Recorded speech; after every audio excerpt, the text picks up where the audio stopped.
بیانات سن کر لوگ عمل کر سکیں. اور یہ جو ابھی ہم صبح سے دیکھ رہے ہیں یہ باقاعدہ وہی مطلوبہ عمل ہے. یہ ترتیب آپ کہہ سکتے ہیں یہ ترتیب معکوسی ہے, الٹی ترتیب ہے کہ بیان ہو بات بتائی جائے لوگ عمل کریں. یہاں پر ہم صبح سے جو ملاقہ دیکھ رہے ہیں جو مسابقہ دیکھ رہے ہیں یہ مقصود ہے, یہی مطلوب ہے. بیانات مقصود نہیں ہوتے, تقاریر مقصود نہیں ہوتی, مقصد تو عمل ہوتا ہے, مقصد ہماری محنت ہوتا ہے, مقصد ہمارے کام ہوتے ہیں. اور الحمدللہ جو طلباء نے پروگرام پیش کیا یہ کوئی معمولی پروگرام نہیں. ایک آدمی کو مائک پہ کھڑے ہو کر بولنے کے لیے کتنی تیاری لگتی ہے یہ وہی شخص جان سکتا ہے جو اس کرسی پر بیٹھا ہو. ورنہ کہیں بھی کھڑے ہونے والا لوگ کا لگتا ہے بہت آسان سی چیز ہے, لیکن اگر کوئی طالب علم مائک میں کھڑے ہو کر اتنی جرأت کے ساتھ ہر جواب سائل کے سوال کرنے کے ختم ہونے سے پہلے ادا کر دے, یہ کوئی معمولی محنت لگی ہو ایسی بات نہیں. یہ بڑی محنت ہے, بچوں کی محنت ہے, اساتذہ کرام کی محنت ہے, یہ والدین کی فکر ہے جو اپنے طلباء کو اپنے بچوں کو یہ ابھی بتا رہے تھے آدھا 1 کلومیٹر آدھا کلومیٹر سے سفر کر کے صبح شام آ رہے اور ایک بھی گیراج نہیں. تو جہاں پر یہ بچے کا کمال ہے ساتھ میں یہاں پر 2 لوگوں کا اور کمال ہے. ایک تو اس کے والدین کا جو تمام کاموں کو چھوڑ کر اہتمام کرتے ہیں کہ گھر کا نظام چلے, تو گھر کے تمام کھانے پینے کے نظام کے ساتھ ساتھ یہ بھی ایک ضروری کام ہے. یہ ایسا اہم کام ہے جیسے کھانا ضروری ہے, جیسے پینا ضروری ہے, دوپہر کا کھانا, رات کا کھانا, آرام سے سونا, جو ہر ماں باپ فکر کرتا ہے کہ یہ ہمارے ساتھ ہونا چاہیے, ہمارے بچوں کے ساتھ ہونا چاہیے, بالکل اسی کی طرح فکر کرتے ہوئے کہ میرے طالب علم میرے بچے کا ایمان بن جائے, میرے بچے کو اسلام مل جائے, اسلام کی تعلیم مل جائے. تو جتنا اہتمام وہ اپنے دنیا کے کاموں کے لیے کرتے ہیں یہ اسی کی طرف اشارہ کرتا ہے, یہ بتا دے رہا ہے کہ ان کے والدین کو اپنے بچوں کو کتنی فکر کی کہ اہتمام کے ساتھ انہوں نے کیا کیا, اپنے تمام کاموں کو آگے پیچھے چھوڑ کر کوئی ناشتہ کرا کے بھیجتا ہوگا, کوئی جگا کے بھیجتا ہوگا, وہ ان کی قربانیاں ہیں. اللہ ان کو اجر عظیم عطا فرمائے. اور دوسری بات یہ بھی ہے جو ان بچوں کی حاضری اور تعلیم کی کامیابی یہ جو ہم نظر آ رہی ہے یہ اساتذہ کرام جو یہاں پر بیٹھے ہوئے ہیں یہ ان کی محنت کا پتہ دے رہی ہے. یہ دلالت کر رہی ہے کہ طلباء آ رہے ہیں اور اتنی پابندی کے ساتھ آ رہے ہیں, اتنے شوق سے آ رہے ہیں کہ صبح شام کی صبح شام کی حاضری میں ایک بھی غیر حاضری نہیں. یعنی کتنی پیار اور محنت سے وہ اساتذہ پڑھاتے ہوں گے کہ طلباء خود غیر حاضری کرنے پر تیار نہیں, کیونکہ چھوٹی چھوٹی چیزیں ہیں, چھوٹے چھوٹے بہانے کسی کو بھی مل سکتے ہیں اور کوئی بھی غیر حاضری کر سکتا ہے. اگر غیر حاضری نہیں ہو رہی ہے, پورے سال بھر نہیں ہو رہی ہے, صبح بھی نہیں ہو رہی, شام کو بھی نہیں ہو رہی, 582 حاضری ہو رہی ہے, تو یہ جہاں والدین کی قربانیاں اور اہتمام کا پتہ دے رہی ہے وہاں یہ بھی بتا رہی ہے کہ اساتذہ کرام کتنی محنت سے لگن کے ساتھ میں ان کو وہ چیزیں دے رہے ہوں گے جو ان کی ضرورت ہے. دوسری بات, ابھی جو یہ جو انعامات کا سلسلہ دیکھا, چھوٹے بچے کو اتنی چھوٹی بچی کو ہاتھ میں بن کے نہیں آئے.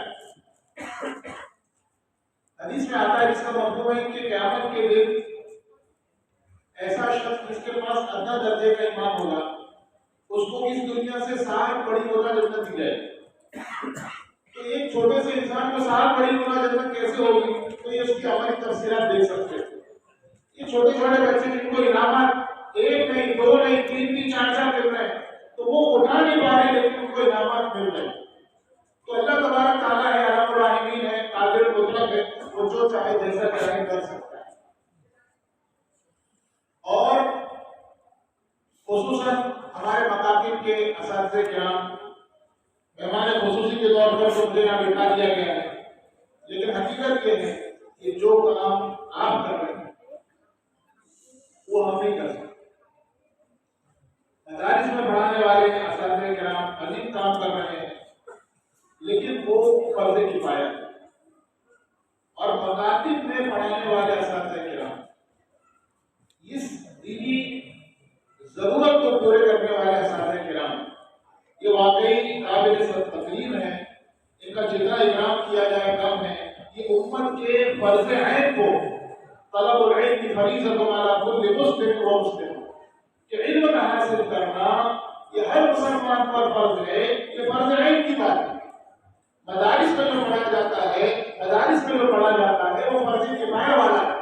عالم دین بننا، عالم دین بننا یہ امت کا ایک فرض کفایہ ہے۔ ایک امت کے کچھ طبقہ اگر اس کو حاصل کر لیتا ہے تو وہ پوری امت کے لیے کافی ہو جائے گا، پوری امت کی اس سے رہنمائی مل جائے گی۔ لیکن ہر مسلمان کے لیے یہ ضروری ہے کہ وہ دین کے جس شعبے میں، وہ دنیا کے جس شعبے میں ہو، دین کا اس کا کیا تقاضا ہے وہ یہی مکتب سے اس کو حاصل ہو کر جائے گا۔ بمبئی میں ابھی کرونا ختم ہوا 2 سال پہلے تو کئی جگہ پر پارٹیاں ہوئی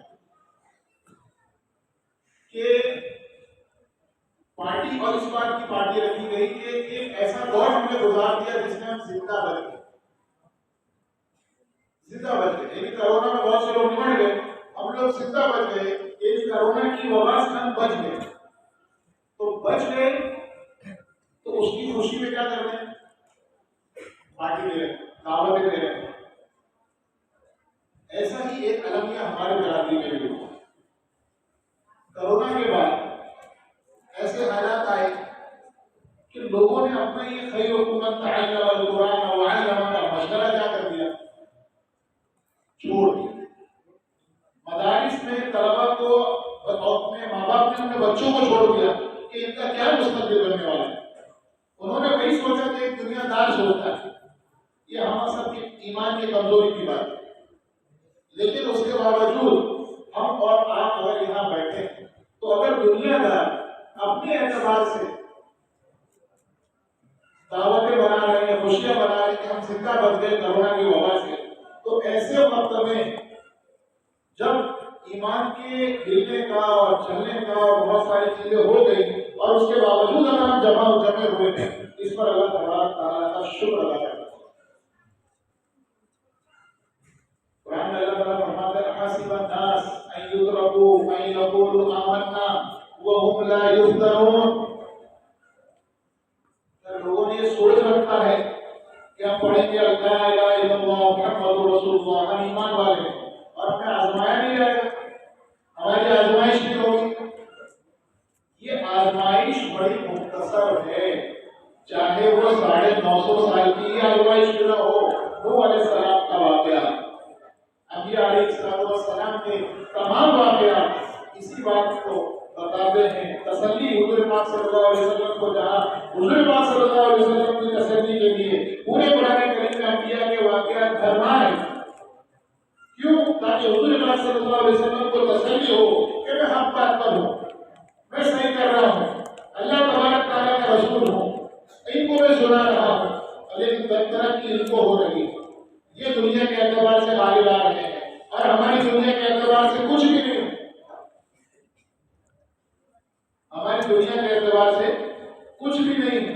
حضور پاک صلی اللہ علیہ وسلم اور انبیاء کے واقعات کہ آپ جس حال میں ہو، آپ کی یہ پریشانی عارضی ہے، آپ جو پریشانی جھیلو گے اور حشر میں قیامت کے دن ہم آپ کو وہ انعامات دیں گے کہ اب دنیا آپ سوچو گے، تمنا کرو گے کہ میری زندگی کا ہر پل ایسا گزرتا کہ مصیبت اور آفتوں میں گزر جاتا، تو جو مجھے حشر میں آخرت میں ملے گا، مل رہا ہے، وہ یہاں اس کے مقابلے میں تو بہت زیادہ ہے۔ خاص کر ہماری برادری کو تاریخ کے واقعات، سیرت کے واقعات پڑھنا چاہیے، حضور پاک صلی اللہ علیہ وسلم کی زندگی پڑھنا چاہیے۔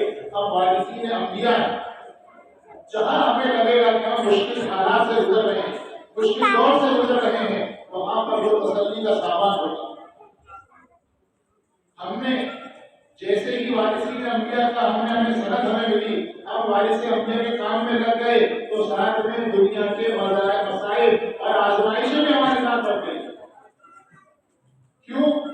ہم اس کام میں ہیں جہاں حضور پاک صلی اللہ علیہ وسلم 9 میل تک سفر کر رہے ہیں، حضور پاک صلی اللہ علیہ وسلم کے بارے میں آتا ہے جس کا ہے مفہوم کہ اگر وہ نہ ہوتے تو کائنات سجائی نہیں جاتی. اللہ تبارک تعالیٰ 9 میل چلوا رہے ہیں. کہاں معراج کا سفر کروایا تو ایک لمحے کے اندر دنیا سے باہر لے گئے, ساتوں زمین ساتوں آسمان کا سیر کرا دی, اور ایک لمحے کے اندر قرآن کو واپس آ کے ان کے بستر پر پہنچا دیا.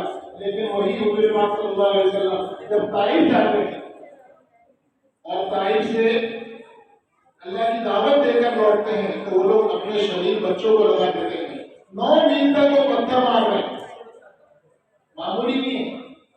حضور پاک صلی اللہ علیہ وسلم چلے جا رہے ہیں اور لوگ پتھر مار رہے ہیں. حضور پاک صلی اللہ علیہ وسلم کو پتھر مارے جا رہے ہیں. حضور پاک صلی اللہ علیہ وسلم خندق کے موقع پر پتھر باندھ کر ایک نہیں دو پتھر باندھ کر خندق کی کھدائی کر رہے ہیں. اگر یہ دنیا کی پریشانی, دنیا کی آزمائشیں, دنیا کے مصیبتیں, یہ اگر کوئی چیز ہوتی, قابل اعتبار چیز ہوتی یا بہت بڑی چیز ہوتی تو میرے اللہ میرے نبی کو کبھی نہیں ہوتی. یہ وہ چیزیں ہیں جو ہمیں پڑھنا چاہیے, ہمیں حوصلہ دیتی. پھر ہمارے علماء کے واقعات پڑھنا چاہیے. ہم مکاتب کے اندر طلبا کے ایمان کو بچانے کا کام کر رہے ہیں, ایمان کے بچانے کا کام کر رہے ہیں. یہ مدارس میں علماء کا کام الگ ہے, لیکن مکاتب میں جو ہم کام کر رہے ہیں یہ اسلام کی ریڑھ کی ہڈی کی حیثیت رکھتا ہے. آپ یہاں پر طلبا کے اندر جو چیز پیدا کر رہے ہیں, کیونکہ بچپن میں جو چیز ان کے دلوں میں جم جاتی ہے وہ مرنے تک جاتی نہیں. میری اپنی ذاتی مثال میں دوں کہ میں حافظ بن گیا. حافظ بننے تک میں جب ثنا پڑھتا تھا نماز کے اندر تو میں پڑھتا تھا ثنا سبحان اللہ کبھی نہ ہوتی. کیوں ثنا سبحان اللہ پڑھتا تھا؟ کیونکہ مکتب میں وہی مجھے عادت تھی. مکتب میں جو پڑھایا جاتا ہے اول کلمہ طیب, دوسرا سو کلمہ منزل, وہ چل رہا ہے. وہ ثنا بھی ثنا سبحان اللہ ہوگا کہ سبحان اللہ سے پہلے ثنا کا لفظ لگتا ہے. وہ بچپن سے رٹا ہوا تھا تو جاتا ہی نہیں تھا. پھر بعد میں معلوم پڑا کہ ثنا یہاں پہ نہیں ہے, ثنا تو اس کا نام ہے. تو جو چیز بچپن میں دلوں میں بٹھا دی جاتی ہے, وہی کیا کرتی ہے, وہ مرنے تک وہی باقی رہتی ہے. اب اس طلبا کو دیکھو, وہ بچے سوالات کے جوابات کیسے دے رہے ہیں, کون سی دعا کب پڑھی جاتی ہے, کیسی پڑھی جاتی ہے, ان کا جوش دیکھیے, ان کا جذبہ دیکھیے. جس جذبے سے انہوں نے یاد کیا ہے وہ مرتے دم تک اتنے چھوٹنے والی نہیں. اور ایمان کی حفاظت بچپن میں ہی ہو سکتی ہے. آج تو ایمان کے چور, ایمان کے ڈاکو ایمان کو ختم کرنے کے لیے باقاعدہ بچپن سے ہمارے 99% بچے اسکول جاتے ہیں. اب وہاں کے کیا ایمان کی حالت ہے, اگر ہم نے ان کو اپنا ایمان بچا کر نہیں دیا تو وہاں پر مرتد ہونے میں کو کوئی روک نہیں. مرتد ہونے میں ضروری نہیں کہ میں ہندو ہو جاؤں, میں کوئی دوسرا کلمہ پڑھ لوں. مرتد ایمان سے باہر ہو جاتا ہے. ایک مثال دیتا ہوں, حضور پاک صلی اللہ علیہ وسلم کی حدیث ہے. حضور فرماتے ہیں کہ کیسا بنتا ہے کہ جب لوگ رات میں سوئیں گے تو ایمان والے ہوں گے, لیکن اٹھیں گے تو ایمان سے خارج ہوں گے. دن بھر ایمان والے ہوں گے, رات میں جب بستر پہ آئیں گے تو ایمان سے خارج ہو جائیں گے. ایسے فکروں کا زمانہ ہوگا. اس کو ہمیں خبر بھی نہیں ہوگی, ایک مثال جو عام طور پر ہمارے زبان میں چلتا ہے کہ جب ہم کسی کو کیا کرتے ہیں, کوئی بیمار ہو جاتا ہے, ہم اس کو جی بھر کر کیا کرتے ہیں, اس کے ساتھ میں اس کی اپنی پوری طاقت لگا دیتے ہیں, اپنی پہچان لگا دیتے ہیں, اپنی قوت لگا دیتے ہیں, اپنا پیسہ لگا دیتے ہیں. لیکن ڈاکٹر کہتے ہیں ہمارے بس کی نہیں ہے. اب وہ بستر پہ پڑا ہوا ہے, اب لوگ کیا کہتے ہیں, کیسی حالت ہے, اب تو اللہ ہی مالک. کیا جملہ کرتا ہے, اب تو اللہ ہی مالک ہے. ارے نعوذ باللہ, اس سے پہلے کیا تم مالک تھے؟ اس سے پہلے بھی اللہ ہی مالک تھا, ابھی بھی اللہ ہی مالک ہے, اور ہمیشہ اللہ ہی مالک رہے گا. یہ ایسے چھوٹے چھوٹے جملے ہیں جو بے شرمی میں ہمیں ایمان سے باہر لے جانے والے. اور اب تو باقاعدہ تنظیمیں بنائی جا رہی ہیں. ہمارے مدرسے میں ناندیڑ کے مکاتب کا ساتھ ہے, ناندیڑ کے ہمارے ساتھی گزر آتے. اب وہ میں نے ان سے پوچھا کہ آپ لوگ کیا کرتے ہو وہاں پر, تو انہوں نے ایسا کہا ہم لوگ مکتب پڑھاتے ہیں.